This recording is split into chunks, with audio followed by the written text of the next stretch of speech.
Faith and Reason. I'm filming this little clip after I filmed this whole video because I just had so many crazy interruptions. My daughter Faustina is crying in the background. You can actually hear it for a bit in the videos, and I'm sure you can tell I start getting a little distracted. And then I get like these phone calls, my ring starts going off, everything in the call thing. I'm sorry if it's a little choppy. You know, the interesting thing about this topic of faith, I feel like I might seem a little rambly, but that's because like it's interesting how such a simple thing is kind of mysterious. And so when you're unpacking it, it gets a lot more complicated than you think. But anyway, I'm sorry for the baby crying in the background. I hope you enjoy this because once again, I think this is really important. And I think what we'll do is we'll have a little assignment after this. I'll give you 2 days. I'll give you Tuesday and Wednesday to watch the video. And then I want to hear a response from you about this idea of what faith is. All right, God bless. Faith and Reason. So we're going to finish up our topic, our section on faith here. And I just want to do a brief recap and then we'll jump into this third and final kind of aspect of faith and how it relates to God finally. So I want to talk about how, the first thing we mentioned was that faith brings about real knowledge, right? Like I come to know a fact through a witness, right? So like with the example I used of the toilet at St. Peter's at the Vatican, right? That toilet exists or it doesn't, right? Regardless of my opinion or your opinion, it either exists or it doesn't. I encountered it. I saw it. I know it's there. I know that it is a fact, not a fiction. And I'm telling you this fact. And so if you believe me, you now have that knowledge through my witness, right? So it's a real knowledge through my witness, not an opinion, not a probability. And that brings us into the second point, which is faith is certain. Now, what I mean by that is obviously you could be wrong in your faith, right? Like you could trust someone and then be lying. I'm not denying that. But what I'm saying is that you are certain, right? So if you really do believe me that there is that bathroom at St. Peter's, then if someone asks you like, hey, is there one? If you do believe me, you would say yes. Like it's a fact. It's there. It's right under that statue. Like you would be able to just say, yep, I am certain that it's there. And if you weren't certain, that means that you think it's probable that I'm telling the truth, or in your opinion, I'm probably doing, once again, opinion and probable kind of go together. They mean that the other option is still possible. Whereas if you really do believe me and trust me, then you would just know, like, yeah, it's there. I know it's there just like I know Mount DeSales is there. Like these are two things that I know are real. I haven't experienced that one directly, but I know someone who does and I trust them. So it is like certain, right? And that doesn't mean that there's not difficulties, right? Like I used that example of feeding the dogs at night. Sometimes I would get scared and I couldn't see my stepdad, so I would get scared. And so I would like be afraid and that feeling would overwhelm me. But that didn't mean I stopped believing him. The question became, do I trust him or not? Not how do I feel at a moment? Which I'm realizing we should have talked about feelings a lot more. Maybe next year in philosophy if you take philosophy.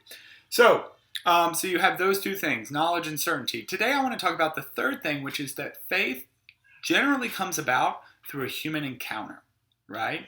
Faith comes about through a human encounter. And what I mean by that is the people I trust. Like, so for instance, if someone asked me, is my mom a Russian spy sent to kill me? I would say no. Right? I know she's not. And if you ask, well, how do you know? I could list up, I could come up with a series of things. My mom doesn't speak Russian. My mom, is not the most physically fit person in the world, so she wouldn't be a very good spy. My mom's never tried to kill me. She's never hurt me. She always protects me. I could come up with a list of things. But the truth is, those aren't the reasons I don't think my mom's a Russian spy. The reason I know my mom's not a Russian spy is because I trust her. I know her. Right? I've met her. I've gotten to know her. I have a relationship with her. If I could tell you the reasons why my wife's not cheating on me, right? I could list out a thing of reasons, but that's not the reasons why I believe it, right? If I was having a rough day, maybe I would run through a list like that. Or, maybe if I had to prove to somebody my mom's not a Russian spy, I would run through a list like that. But the reason I know my wife's not cheating on me is because I trust her. I know her. I have a relationship with her. The reason I know that my mom's not a Russian spy is because I have a relationship with her. So most of the time, and I'd be curious if y'all's experience on this, so when we do a little writing thing, feel free to kind of tell me, most people that you have faith in, that you trust, involve some kind of real encounter and then developed relationship with them. And I think this is important because it brings up, it'll tie into God, but it also brings up why Thomas Aquinas says that faith is actually like imperfect. Like it's not the way we primarily learn. Like usually the way we learn is we encounter something directly and get to know it directly, right? So I encounter an object and that object informs me directly. So for instance, like right now, One of my favorite smells plants is jasmine, I think is what it is. It's like there's different species of jasmine, but it's blossoming right now. So I just love the way it smells outside. So it's like I encounter, I'm walking and I'm like, oh, what's that smell? And it's like, oh, that's jasmine. Like I encounter the jasmine directly, right?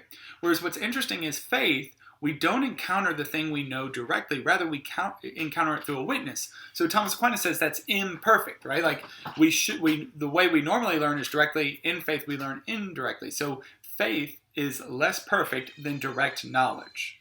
Sorry, there was a editing break there because there was a baby crying. So I don't know if y'all could hear that the whole time, and I am sorry. Anyway, so back to what I was saying, Aquinas says that there is this imperfect aspect of faith. But I would say that there's also this perfect aspect of faith in the sense of through faith, we actually come to know a person deeper and we build a relationship. So in normal knowledge, I know the thing directly, but in faith, I actually develop a relationship with a person and gain knowledge. So it's imperfect in the sense of I'm not getting it directly.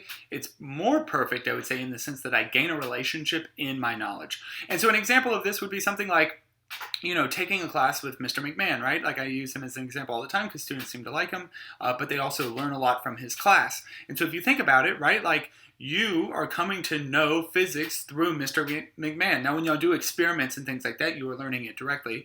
But, a lot of the information comes through his knowledge first. But what's interesting is you take a class with someone like Mr. McMahon, not only are you gaining physics knowledge, but you're also developing somewhat of a relationship with him, right? Some kind of personal relationship where you're getting to know him, directly. And so it's interesting, while the object, the knowledge, physics in this case, is not known directly, he is known directly. So you kind of get this 2-for-1, and you get this access to a person, which, if Thomas Aquinas' fourth proof is right, is one of the highest things there is in being. You get this direct relationship with a person, and you get knowledge. And so that's the kind of like beautiful aspect of faith, is it comes about through encountering another person and then building a relationship with them. Now, I want to tie this all back to God, because you could be saying like, look, I get it. Sure, I trust my friend, and when I trust him, I get knowledge, I'm certain, and also, I know him. The reason I trust him is because I've met him, I've experienced him, and now we have like this friendship relationship developed. Cool, faith is great, but everything changes with God because God is invisible. God doesn't speak to us directly. God is, we can't know he exists, things like that. So that's where I kind of want to, finish this up by looking at a few aspects of how I do think we can actually apply this to faith. Faith, as we used it here in the secular sense, to God.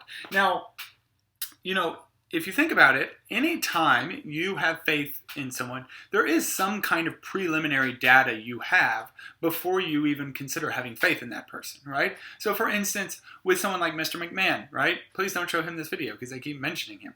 If you think of Mr. McMahon, right? Like, you trust him because Mount DeSales hired him. You've heard from other students that he's a great physics teacher. He has a degree. He, has books on his shelf about physics. Like, he kind of has there's this preliminary data you have going into his class to show that he's a credible person, right? He's a credible teacher.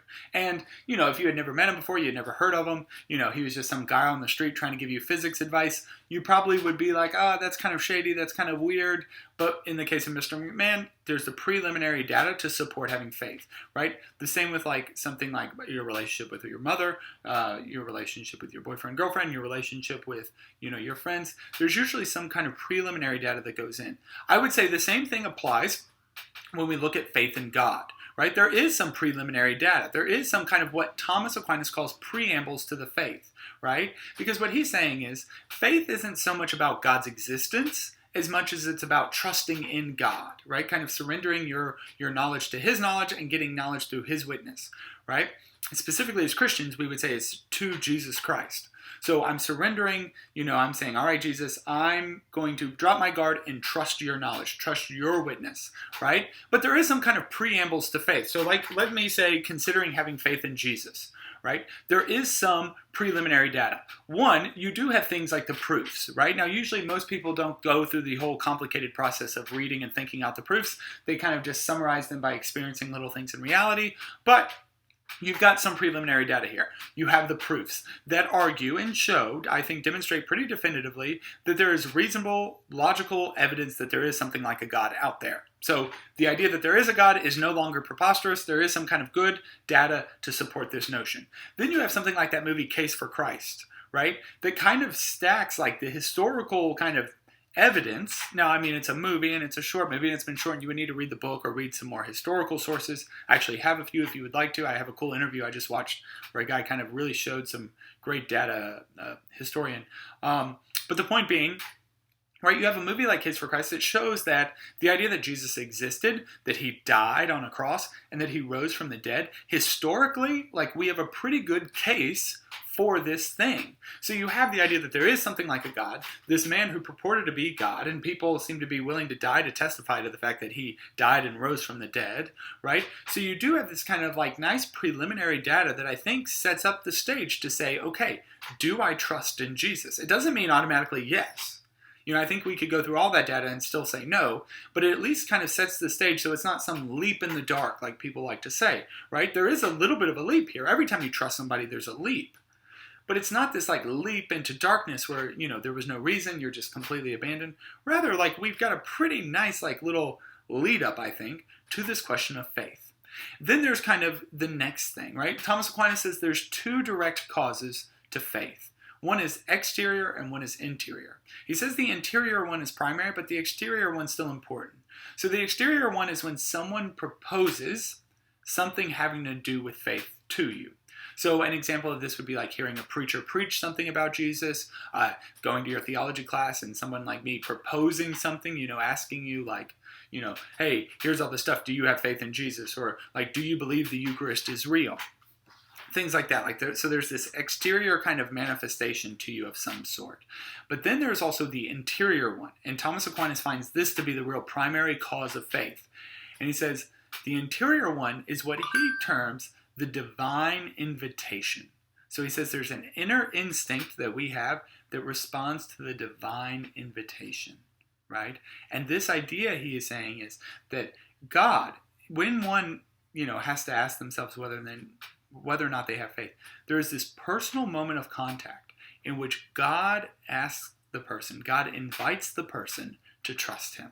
And so I think this is one of the most radical claims that is not thought about and kind of dismissed in modern day, but it's one of the most radical claims of Christianity.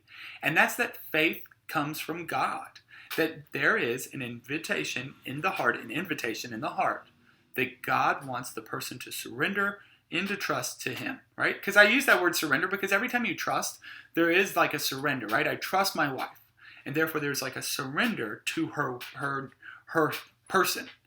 I trust my mom. There's a surrender to her. I trust my friend. There's a surrender to him, right? The same here with God.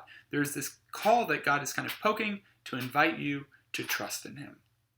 So I think that that's, you know, important. Just like with faith, there is this knowledge that comes about that is certain in the individual, but it comes about through an encounter with a person.